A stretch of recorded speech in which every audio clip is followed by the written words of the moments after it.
పాండవులు ఓడిపోయిన యుద్ధం, రక్తం కారకుండా జరిగిన ఘోర సంహారం, ఒక పాచిక, ఒక మనిషి ప్రతీకారం.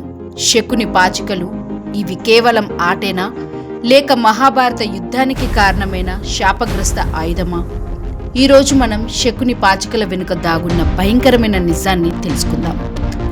శకుని గాంధార రాజకుమారుడు, గాంధారి సోదరుడు, కౌరవులకు మేనమామ. హస్తినాపురం రాజు ధృతరాష్ట్రుడు గాంధార రాజును బంధించి ఆ కుటుంబాన్ని ఆకలితో చంపేశాడనే కథనాలు పురాణాలలో కనిపిస్తాయి. అయితే శకుని మాత్రమే బ్రతికాడు.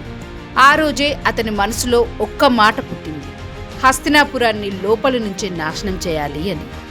ఇక్కడే అసలు మిస్టరీ మొదలవుతుంది. పురాణ కథనం ప్రకారం శకుని తన తండ్రి ఎముకలతో పాచికలు తయారు చేశాడని ఒక విశ్వాసం ఉంది. తండ్రి శాపం, రక్త ప్రతీకారం, అతీంద్రియ శక్తి ఆ పాచికలు పడితే శకుని కోరుకున్న సంఖ్య వచ్చేది.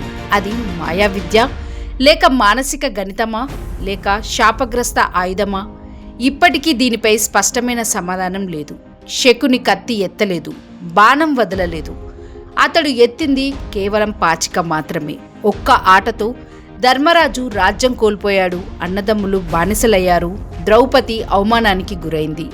ఈ ఒక్క పాచిక ఆటే మహాభారత యుద్ధానికి బీజం వేసింది. శకుని చెడ్డవాడా, లేక తన కుటుంబ నాశనానికి ప్రతీకారం తీర్చుకున్న వ్యక్తినా? అతడికి ముందే తెలుసు పాండవులను యుద్ధంలో ఓడించడం కష్టమని. కానీ ధర్మరాజు బలహీనత పాచికల మీద ప్రేమ అని. అదే అతని అస్త్రమైంది. కురుక్షేత్ర యుద్ధంలో శకునిని సహదేవుడు హతమార్చాడు. అప్పుడు శకుని చెప్పిన మాటలు పురాణాల్లో ప్రసిద్ధమయ్యాయి: నా ప్రతీకారం పూర్తయింది, హస్తినాపురం నాశనమైంది, కౌరవులు నశించారు, పాండవులు కూడా అపార నష్టాన్ని చవిచూశారు అని.